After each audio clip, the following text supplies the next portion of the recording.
warahmatullahi wabarakatuh. Nama saya Rahmatia dengan NPM 205401446205. Saya akan menjawab soal dari mata kuliah Etnomedika Kebinaan. Pertanyaannya adalah 1. Pada materi etnomedika ada perawatan dan pengobatan tradisional di berbagai daerah. Jelaskan kelebihan dan kekurangan pengobatan tradisional serta dari pengobatan medis dan berikan salah satu contohnya. Kelebihan dari pengobatan tradisional: 1. Terjangkau, bisa dikonsumsi oleh masyarakat dari semua kalangan atas sampai kalangan di bawah, dan tidak sulit didapatkan. 2. Obat tradisional memiliki efek samping relatif lebih kecil dibandingkan obat modern. 3. Pengobatannya lebih personal, tergantung kebutuhan pasien dan tidak diproduksi dalam jumlah banyak. Kekurangan pengobatan tradisional: 1. Membutuhkan waktu penyembuhan yang lama. Pengobatan tradisional tidak bisa memberikan penyembuhan secara instan, sehingga membutuhkan waktu yang lama untuk penyembuhan. 2. Diperlukan ketelatenan pasien. Pengobatan tradisional memerlukan perubahan gaya hidup untuk menunjang pengobatan agar bekerja dengan baik. 3. Penelitian masih terbatas. Beberapa obat tradisional telah diuji secara ilmiah dan terbukti efektif, tetapi sebagian besar obat-obatan yang digunakan belum diuji secara ilmiah.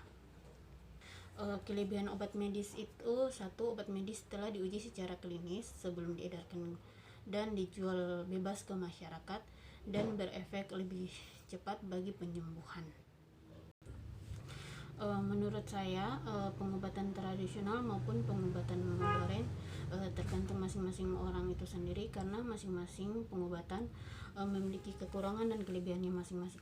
Karena keduanya apabila tidak digunakan secara tepat dapat juga memberikan efek yang buruk pada tubuh kita. Contoh jamu temulawak misalnya diklaim ampuh sebagai obat sembelit, namun diketahui temulawak memiliki sifat pengecer darah yang bisa menyebabkan pendarahan ginjal akut pada penderita penyakit hati. 2. Pengobatan tradisional akhir-akhir ini meningkat. Menurut saudara, faktor-faktor apa yang meningkat penggunaan obat tradisional? Pengobatan tradisional meningkat di kalangan masyarakat. 1. Faktor budaya dan tradisi di suatu daerah mempengaruhi sikap dan pengetahuan mereka tentang penyakit dan obat-obatannya. 2. Faktor pengetahuan masyarakat. Masyarakat memiliki pengetahuan yang minim tentang pengobatan. Mereka melakukan pengobatan jika mereka diajak teman ataupun keluarga. Faktor pendidikan dan faktor pekerjaan. Karena lebih terjangkau dan lebih murah. Faktor lokasi tempat tinggal. Masyarakat lebih banyak memilih berobat di daerah masing-masing karena dekat dan dapat dijangkau. Pertanyaan ketiga, sebutkan perbedaan antara jamu, obat herbal terstandar, dan fitofarmaka. Perbedaan antara jamu, obat herbal terstandar, dan obat fitofarmaka. Jamu adalah obat tradisional yang disediakan secara tradisional yang berisi seluruh bahan tanaman yang menjadi penyusun jamu tersebut, dikemas secara higienis serta digunakan secara tradisional. Jamu tidak memerlukan pembuktian secara ilmiah atau klinis, cukup turun-temurun, namun memenuhi syarat untuk digunakan. Obat herbal terstandar adalah obat tradisional disajikan dari ekstra atau penyaringan bahan alam yang dapat berupa tanaman obat, binatang ataupun mineral. Proses produksinya dengan teknologi maju, teruji secara toksisitas dan preklinis. Fitofarmaka adalah obat tradisional dari bahan alam yang dapat disertakan dengan obat modern karena proses pembuatannya telah berstandar, ditunjang dengan bukti ilmiah, diuji secara klinis pada manusia.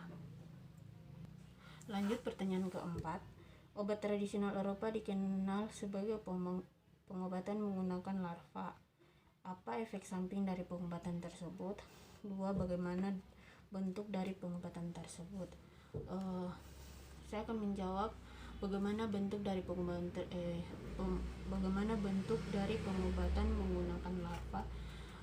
Terapi larva adalah jenis bioterapi melibatkan pentransferan belatung yang sudah disinfeksi ke dalam kulit. Tujuannya membersihkan jaringan mati dalam luka dan disinfeksi. Efek samping dari penggunaan larva itu sendiri, dia akan menimbulkan rasa tidak nyaman, rasa nyeri, perdarahan ringan, pireksia, keluhan, gangguan saluran pernapasan, alergi pada bahan-bahan hidrokoloid, kemudian muncul bau tidak sedap. Pertanyaan kelima, bagaimana sejarah dari berkembang obat tradisional di Indonesia? Bagaimana sejarah dari perkembangan obat tradisional di Indonesia ini? Mulai dari awal mulanya hingga penyebarannya. Sejarah sejak ratusan tahun yang lalu, nenek moyang bangsa kita terkenal pandai meracik obat-obatan tradisional. Beragam jenis tumbuhan akar-akar, daun dan akar-akar dan bahan-bahan alami lainnya diracik sebagai ramuan jamu untuk menyembuhkan berbagai penyakit. Digunakan pula untuk menjaga kondisi badan agar tetap sehat, mencegah penyakit, dan sebagai perawatan. Kemahiran meracik diwariskan turun-menurun dari generasi ke generasi berikutnya. Salah satunya dari tradisi Melayu, ditemukan naskah-naskah yang disajikan resep obat-obatan. Naskah itu antara lain membuat berbagai jamu sawan, jamu untuk ibu hamil dan melahirkan, obat sakit mata, obat sakit pinggang, hingga nafsu makan. Obat-obatan tradisional masuk di Indonesia dan dibuktikan pada abad ke-8, yaitu pada relief Candi Borobudur yang bergambar pohon kalpataru, dan di bawah pohon tersebut terdapat gambar orang yang sedang menghancurkan bahan-bahan untuk membuat jamu. Sekian dari saya. Terima kasih.